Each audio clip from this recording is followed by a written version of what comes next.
సినిమాయి నమః. నేను mister B. నా మాట సూటిగా ఉంటది. మ్యాటర్ క్లియర్‌గా ఉంటుంది. మీరు చూస్తున్నారు మిస్టర్ బి ఛానల్. ఈ వీడియోలో మనం 2 టాపిక్స్ గురించి మాట్లాడుకుందాం. ఒకటి సంక్రాంతిగా వస్తున్న మూవీ కలెక్షన్స్ రిపోర్ట్. 2 మదగజ రాజా ఎంజీఆర్ మూవీ రివ్యూ. ముందుగా విక్టరీ వెంకటేష్ నటించిన, అనిల్ రావుపూడి దర్శకత్వం వహించిన సంక్రాంతిగా వస్తున్న సినిమా గురించి మాట్లాడుకుందాం. ఆ సినిమా కలెక్షన్స్ గురించి మాట్లాడుకుందాం.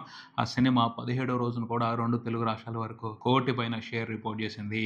ఓకే, ఓ మంచి రికార్డ్ని మెయింటైన్ చేస్తుంది చాలా స్టడీగా. ఖచ్చితంగా శుక్రవారం కూడా సినిమా 1 కోటి షేర్ చూసే పరిస్థితి కనపడుతుంది.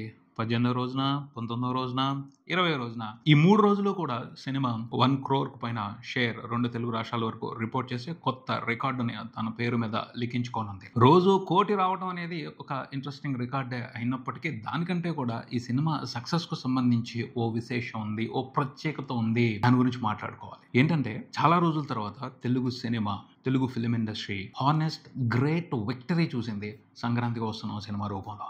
ఎందుకు హానెస్ట్ గ్రేట్ విక్టరీ అని చెప్పాల్సి వస్తుంది అంటే, ఈ మధ్యన కొన్ని సెక్షన్స్ ఆఫ్ ఆడియన్స్, కొన్ని ఏరియాల్లో ఉన్న సినిమా ప్రియులు థియేటర్స్కి వచ్చి సినిమాలను చూడటం మానేశారు. ఒకప్పుడు గట్టిగా ఉండేది ఆ అలవాటు. రూరల్ ఏరియాస్ లో డీ సెంటర్స్, టూరింగ్ టాకీస్ లో ఉండేవి. అక్కడ బాగా వచ్చేవాళ్ళు జనం సినిమాలను చూడటానికి ఒక 10-15 సంవత్సరాల క్రితం. ఆ తర్వాత టీవీలు వచ్చాయి, ఇంటర్నెట్ వచ్చిన తర్వాత అసలు థియేటర్స్కి రావటం మానేశారు. ఓటీటీలు వచ్చిన తర్వాత అవసరం లేకుండా పోయింది. ఎందుకు మనం వెళ్ళి థియేటర్స్కి వెళ్ళి ఎందుకు సినిమాని చూడాలి అని ఫ్యామిలీ ఆడియన్స్, ఒక సెక్షన్ ఆఫ్ ఆడియన్స్ రావటం మానేశారు. దాని మూలంగా థియేటర్స్ వ్యవస్థ బాగా ఇబ్బందుల్లో పడింది. ముఖ్యంగా రూరల్ ఏరియాస్ లో ఉన్న థియేటర్స్ వ్యవస్థ బాగా ఇబ్బంది పడింది. ఇన్ని సంవత్సరాల తర్వాత ఒక ప్రత్యేకమైన విశేషం కనిపించింది. ఆడియన్స్ థియేటర్స్కి వచ్చి సినిమాని చూడటం అనే మ్యాటర్కి సంబంధించి, ముఖ్యంగా డీ సెంటర్స్ లో, మారుమూల గ్రామాల్లో కూడా థియేటర్స్ కి ఆడియన్స్ జాతరకు వచ్చినట్టు వచ్చి చూసి వెళ్తున్నారు. పండగ 3 రోజులే కాదు, నిన్న మొన్నటి వరకు కూడా ఇదే పరిస్థితి కనిపిస్తుంది చిన్న చిన్న మారుమూల గ్రామాల్లో ఉన్న థియేటర్స్ దగ్గర కూడా. అంటే వెంకటేష్ బాబుకున్న క్రేజ్ ఇది. వెంకటేష్ బాబు మాస్ లోకి, ముఖ్యంగా ఫ్యామిలీ ఆడియన్స్ లోకి బాగా వెళ్ళిపోయిన స్టార్ హీరో. 90s లో అబ్బాయి గారు ఇలాంటి సినిమాలతో ఆయన చేసిన రచ్చ మామూలు రచ్చ కాదు. ఆయన కోసం ఫ్యామిలీ ఆడియన్స్ తండోపతండాలకు వచ్చేవాళ్ళు. ఆ రకమైన వాతావరణం ఈ సినిమాతో కనిపించింది. అది మాట్లాడుతున్నారు రూరల్ ఏరియాస్ లో పీపుల్. ఇలా సినిమాలకి జనం వచ్చి ఆ సినిమా గురించి మాట్లాడుకుంటూ ఇంటికి వెళ్ళటం చూసి ఎన్ని రోజులు అయిందో అని అప్పటి మనుషులు గుర్తు చేసుకున్నారు ఆ మెమరీస్ ని. చాలా రోజుల తర్వాత వచ్చారు ప్రేక్షకులు సినిమాని చూడటానికి. అలాగే ఇంకా వస్తున్నారు. రేపు సాటర్డే సండే కూడా ఆ జాతర నడుస్తుంది. చెప్పాం కదా, ఒక వైరల్ కంటెంట్ అయిపోయింది సంక్రాంతి కోసం సినిమా అనేది. ఫ్యామిలీ ఆడియన్స్ అందరూ కూడా ఈ సినిమాని చూడాలి అని ఒక దీక్షలాగా తీసుకున్నారు. ఆ దీక్ష చెల్లించుకుంటున్నారు. నిజంగా చాలా గమ్మత్తుగా అనిపించింది. కొన్ని డీ సెంటర్స్ లో ఉన్న థియేటర్స్ చెప్తున్న రిపోర్ట్స్, వాళ్ళు వివరిస్తున్న విశేషాలు ఏంటంటే, ఎంత పెద్ద సినిమా రిలీజ్ అయినా 10 రోజులు అయిపోయిన తర్వాత కలెక్షన్స్ చూడటం కష్టం. ఏదో వస్తూ ఉంటారు, వెళ్తూ ఉంటారు. థియేటర్ మెయింటెనెన్స్ వస్తాయి అంతేగాని ఈ రేంజ్ లాభాలు అసలు ఎప్పుడూ చూడలేదు. ఓ 10 సంవత్సరాలు అవుతుందేమో ఇలాంటి లాభాలు చూసి అని వాళ్ళు ఆనందపడిపోతున్నారు. అంత గొప్పగా వచ్చారు సంక్రాంతి కోసం సినిమాని చూడటానికి తెలుగు ప్రేక్షకులు.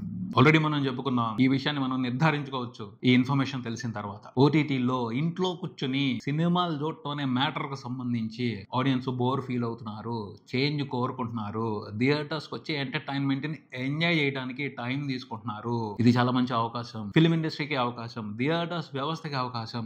థియేటర్స్ వ్యవస్థ ఏముంది లేదు, తయారైన సినిమాల్ని ప్రదర్శిస్తారు. సినిమా ఇండస్ట్రీనే థియేటర్స్ ని కొన్ని రోజుల పాటు కాపాడటానికి చొరవ తీసుకోవాల్సిన టైం ఇది. కన్ఫర్మ్ ఆడియన్స్ ఇంట్రెస్టెడ్ గా ఉన్నారు ఇంటి నుంచి బయటకు వచ్చి థియేటర్స్ లో సినిమా చూడటానికి. సో మంచి ఫ్యామిలీ ఎంటర్టైనర్స్ తీస్తే రచ్చ జరుగుద్ది థియేటర్స్ దగ్గర. అన్ని ఏరియాల్లోనూ థియేటర్స్ దగ్గర, డీ సెంటర్స్ లో కూడా మంచి ఆడియన్స్ చూసే అవకాశం ఉంటుంది. సో లేడీ క్యారెక్టర్స్ స్ట్రాంగ్ గా ఉన్న ఫన్ ఎంటర్టైన్మెంట్ ని క్రియేట్ చేసే సినిమాలు తీయాల్సిన అవసరం ఎంతైనా ఉంది అని చెప్పొచ్చు. సో ఆ రకంగా ప్లాన్ చేసుకోవాల్సిన అవసరం ఉంది. ఆడియన్స్ రెడీగా ఉన్నారు అలాంటి ఎంటర్టైన్మెంట్ ని ఎంజాయ్ చేయడానికి, అలాంటి కంటెంట్ ని ఎంజాయ్ చేయడానికి. సో తెలుగు ఫిల్మ్ ఇండస్ట్రీ ఈ విషయాన్ని దృష్టిలో పెట్టుకుని మంచి ఫ్యామిలీ ఎంటర్టైనర్స్ తీస్తే బాగుంటుంది అని అనిపిస్తుంది. సో అలా ఆడియన్స్ నుంచి అంత హానెస్ట్ రెస్పాన్స్ కనిపిస్తున్నప్పుడు ఖచ్చితంగా సంక్రాంతికి వస్తున్న సినిమా సక్సెస్ ని సింపుల్ సక్సెస్ గా తీసి పక్కన పెట్టేయడానికి లేదు. ఒక హానెస్ట్ గ్రేట్ విక్టరీ అనే మాట్లాడాలి. కొన్నిసార్లు అద్భుతాలు అంతే అలా తెలియకుండా జరిగిపోతాయి. సంక్రాంతికి వస్తున్న మూవీకి మాత్రం భలే కుదిరింది. సినిమా మీద తెలుగు ప్రేక్షకులకి, ముఖ్యంగా ఫ్యామిలీ ఆడియన్స్ కి ఇంట్రెస్టింగ్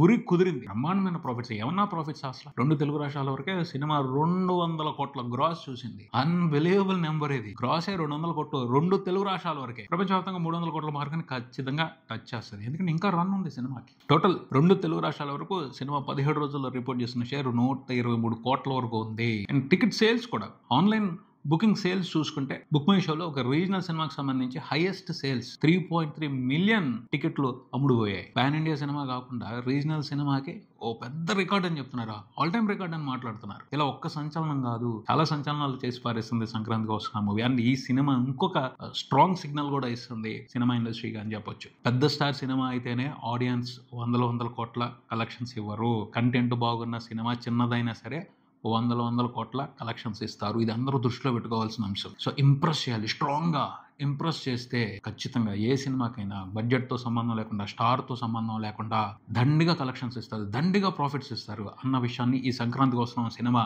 బ్రహ్మాండంగా ప్రూవ్ చేస్తుంది. ఈ విషయాన్ని దృష్టిలో పెట్టుకుని మంచి కంటెంట్ ని ప్రిపేర్ చేసి ఆడియన్స్ ముందుకు తీసుకురావాల్సిన బాధ్యత తెలుగు ఫిల్మ్ మేకర్స్ మీద ఉంది అని చెప్పొచ్చు. అండ్ ఇంకొక విషయం, సంక్రాంతి వస్తున్న మూవీ సక్సెస్ గేమ్ చేంజర్ మూవీతో ఏర్పడిన నష్టాలను కూడా పూర్తి చేసి ఆ పైన లాభాలు పంచింది 2 తెలుగు రాష్ట్రాల వ్యాప్తంగా ఉన్న బయర్స్కి. అందుకని వాళ్ళు ఆనందాన్ని సెలబ్రేట్ చేసుకోవడం కోసం గ్రూప్గా హైదరాబాద్ వస్తున్నారు. మూవీ టీమ్ ని అభినందించి ఓ పెద్ద పార్టీ చేసుకుని ఒక చిన్న ఈవెంట్ కండక్ట్ చేసుకోవడానికి హైదరాబాద్ వస్తున్నారని తెలుస్తుంది. నిజంగా అది చాలా రిస్క్ గేమ్ ఆడారు ఈ సీజన్ లో మాత్రం Dil Raju and team, Dil Raju and network. ఆ రిస్క్ గేమ్ లో వాళ్ళు అదృష్టం కొద్దిగా గెలిచారు, బ్రహ్మాండంగా గెలిచారు. లేకపోతే అందరూ దాదాపు ఒక 50-60 కోట్లు నష్టపోవాల్సిన వాళ్ళు ఆ నష్టాన్ని కూడా పూడ్చుకుని ఆ పైన లాభాలు తీసుకుంటున్నారు అంటే బ్రహ్మాండం. సో అందుకనే వాళ్ళు గొప్పగా సెలబ్రేషన్స్ ని ప్లాన్ చేసుకుంటున్నారని తెలుస్తుంది. ఇది ఒక కంప్లీట్ సక్సెస్, సూపర్ సక్సెస్ అనే మాట్లాడాలి. అందుకనే సంక్రాంతి కోసం సినిమా ఏదైతే సాధించిందో ఆ సక్సెస్ ని హానెస్ట్ గ్రేట్ విక్టరీ అని అనాలి. Congratulations team. తర్వాత చూసుకుంటే మదగజ రాజా ఎంజీఆర్ ఈ సంక్రాంతి పండుగకి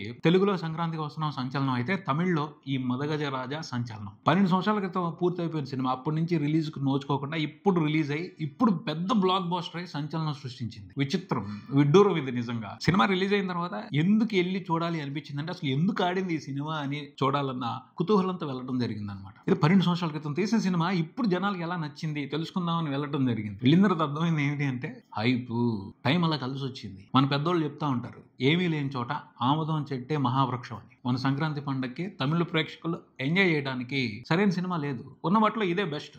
సో ఈ ఆప్షన్ ని ఎంచుకున్నారు. అలా ఈ సినిమాకి అదృష్టం కలిసి వచ్చింది. దాదాపు 70 కోట్ల వరకు గ్రాస్ రిపోర్ట్ చేసింది తమిళనాడు వరకు సినిమా. అదృష్టం, ప్యూర్లీ అదృష్టం, అంతకుమించి ఏం లేదు ఈ సినిమాలో. ఆ ఎంటర్టైన్మెంట్ ని అడ్జస్ట్ అయ్యి ఎంజాయ్ చేయాల్సిందే, అంతేగాని సాలిడ్ కిక్ ఇచ్చే ఎంటర్టైన్మెంట్ అయితే లేదు. ఏ రకంగా చూసుకున్నా జస్ట్ ఓకే అని అడ్జస్ట్ అయిపోయే ఎంటర్టైన్మెంట్, రొటీన్ ఎంటర్టైన్మెంట్. ఇంకొక గమ్మత్తు ఉంది ఈ సినిమాకి సంబంధించి కూడా. సుందర్ సి ఈ సినిమాకి డైరెక్టర్, ఆయన ఖుష్బు గారి హస్బెండ్. సుందర్ సి నాకు అనిపిస్తుంది Anil Ravipudi of Tamil film industry. మన అనిల్ రావుపూడి ఏమో Sundar C of Telugu film industry. చాలా సిమిలారిటీస్ ఉన్నాయి ఇద్దరికి, చాలా సిమిలారిటీస్ ఉన్నాయి. స్క్రీన్ ప్లే విషయంగా, ఎంటర్టైన్మెంట్ విషయంగా, వాళ్ళు ప్రిపేర్ చేసుకునే కంటెంట్ విషయంగా. ఖచ్చితంగా ఒక స్క్రీన్ ప్లే ఫ్లోని ఫాలో అవరు, ఐటమ్స్ ని పేర్చుకుంటా ఒక గేమ్ ఆడతారు, ఇంట్రెస్టింగ్ ప్యాకేజ్ ప్రిపేర్ చేస్తారు ఇద్దరు కూడా. ఆడియన్స్ ని ఎంటర్టైన్ చేయడం అనేది వాళ్ళ గోల్. వీళ్ళిద్దరు కూడా ఒకటే ప్రాబ్లం ఉంది. మదగజ రాజా సక్సెస్ మీట్ లో తను సుందర్ సి గారు మాట్లాడుతూ ఒకటే కామెంట్ చేశారు, నేను చాలా హిట్లు ఇచ్చాను, మంచి హిట్లు ఇచ్చాను, అయినా సరే ఫిల్మ్ ఇండస్ట్రీలో నాకు రావాల్సిన రికగ్నైజేషన్ రావట్లేదు అని. లేదు అని సేమ్ ఫీలింగ్ ఇక్కడ అనిల్ రావుపూడికి కూడా అదే ఫీలింగ్ ఉంది. వీళ్ళిద్దరు ఒకే రకంగా సినిమాలు తీస్తారు. అలా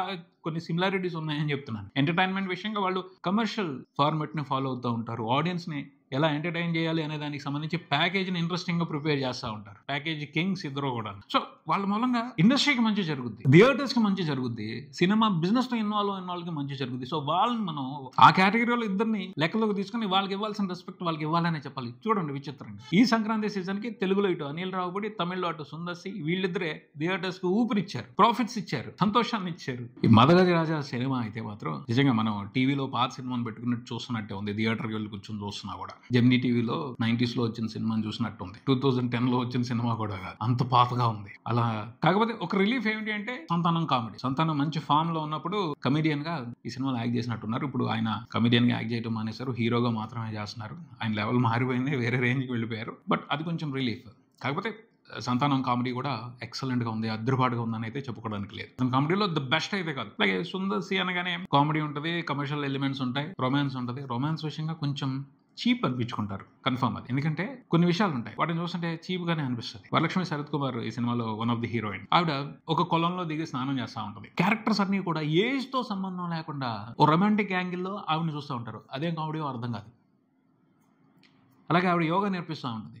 ఆ యోగా నేర్పించడంలో కూడా డబుల్ మీనింగ్తో ఏజ్తో సంబంధం లేకుండా ఒక పక్కన అంజలి ఫాదరు ఆ క్యారెక్టర్, అతను వరలక్ష్మి శరత్ కుమార్ యోగా చేపిస్తా ఉంటుంటే ఆవిడని చూసి టెంప్ట్ అవుతున్నట్టు మాట్లాడుతూ ఉంటాడు. అదేం కామెడీ. ఇవే కొన్ని విషయాలు అడ్జస్ట్ అవ్వలేవు, కన్విన్సింగ్ అనిపించవు, ఇలాంటిది అవసరమా అనిపిస్తుంది. మరి ఆ కామెడీని ఎవరు ఎంజాయ్ చేస్తారో తెలియదు. సుందర్ సికి సంబంధించి ఇలాంటి కొన్ని కంప్లైంట్స్ ఉంటాయి. కాకపోతే కమర్షియల్ సినిమా అన్నప్పుడు కొన్ని విషయాలకు సంబంధించి అదర్ కూడా వేస్తాడు. ఈ సినిమాలో బాగుండేది ఏమిటి అంటే హీరోకి విలన్ కి మధ్యన క్లాష్ ఉంటుంది. మనం చాలా సినిమాల్లో చూసాం. పవర్ఫుల్ విలన్, మనీ పరంగా పవర్ పరంగా చాలా పెద్ద పొజిషన్ లో ఉన్న విలన్ తో ఒక సామాన్యమైన హీరో ఫైట్ చేసి ఆ విలన్ ని నాశనం చేసి పారేస్తాడు. అదంతా కూడా సెకండ్ హాఫ్ లో ఉంటుంది. ఫస్ట్ హాఫ్ లో సినిమా చాలా రెగ్యులర్ గా చాలా నార్మల్ గా నడుస్తుంది అనమాట. అంత విశేషమైన కంటెంట్ ఏమీ కాదు, అది ఎప్పటికీ అలా గడిచిపోద్ది అంతే. బట్ అసలైన కదా ఇంటర్వల్ కి స్టార్ట్ అవుతుంది. సెకండ్ హాఫ్ అంతా విలన్ హీరో మధ్యన క్లాష్. ఫస్ట్ హాఫ్ లో విలన్ రాడు, సెకండ్ హాఫ్ వస్తాడు సెకండ్ హాఫ్ నడిపించడం కోసం. ఇంకా సెకండ్ హాఫ్ లో విలన్ ని ఎలా పతనం చేశాడు హీరో, అదే పాయింట్. కాకపోతే ఆ ప్రాసెస్ లో కొన్ని డీటెయిల్స్, కొన్ని ఎపిసోడ్స్ చాలా ఇంట్రెస్టింగ్ గా ఉన్నాయి. విలన్ ని పతనం చేయడం కోసం హీరో ఫాలో అయ్యే కొన్ని ఐడియాలు ఇంట్రెస్టింగ్ గా ఉంటాయి. అవి బాగుంటాయి, వాటిని ఎంజాయ్ చేస్తాం. సినిమాటిక్కే, లాజిక్ కాదు, అయినప్పటికీ ఎంజాయ్ చేస్తాం. ఎందుకంటే హీరోలు అనుకుంటే కొన్ని విషయాలను సాధించగలుగుతారు, అవి ఎంజాయ్ చేయడానికి బాగుంటాయి, అలా ఉంటాయి. తర్వాత సెకండ్ హాఫ్ లో బాగా కొంచెం బాగుంది అనిపించేది ఏమిటి అంటే మనోబాల గారి కామెడీ. ప్రీ క్లైమాక్స్ లో ఒక ఎపిసోడ్ ఉంటుంది, చాలా బాగుంటుంది. అది హాయిగా నవ్వుకుంటాం, ఇది బాగుందిరా అనిపిస్తుంది. అంతకుమించి ఇంకా ప్రత్యేకమైన విశేషాలు ఏమీ లేవు. పాటలు కూడా ఓకే, అంత కిక్ ఇచ్చే ఎంటర్టైన్మెంట్ అయితే లేదు పాటలతో కూడా, బట్ ఒక మామూలు ఎంటర్టైనర్ అంతే సినిమా. లక్ అలా కుదిరింది అక్కడ. తమిళనాడులో మిగతా ఏ సినిమాలు అక్కడ ఉన్న ప్రేక్షకులకు నచ్చకపోవడంతో ఈ సినిమా పెద్ద హిట్ అయిపోయింది, అంతేగాని ఎక్సైట్ చేసే కంటెంట్ అయితే ఈ సినిమాలో లేదు. Very average, very normal, very routine cinema. అదృష్టం కొద్దీ అక్కడ ఆడేసింది, కానీ ఇక్కడ కష్టమే. ఇక్కడ దీనికంటే ఇంకో 4-5 సార్లు సంక్రాంతికి వస్తున్న సినిమాని చూసుకోవడం బెస్ట్. అది పరిస్థితి. ఇది ఇక్కడికి మరో వీడియోతో మళ్ళీ కలుద్దాం. ఈ వీడియో మీకు నచ్చితే లైక్ చేయండి, మీ ఫ్రెండ్స్తో షేర్ చేసుకోండి, మీ అభిప్రాయాన్ని కామెంట్ చేయండి, ఈ ఛానల్ని సబ్స్క్రైబ్ చేయండి. నేను mister B. Keep watching mister B channel. Thank you.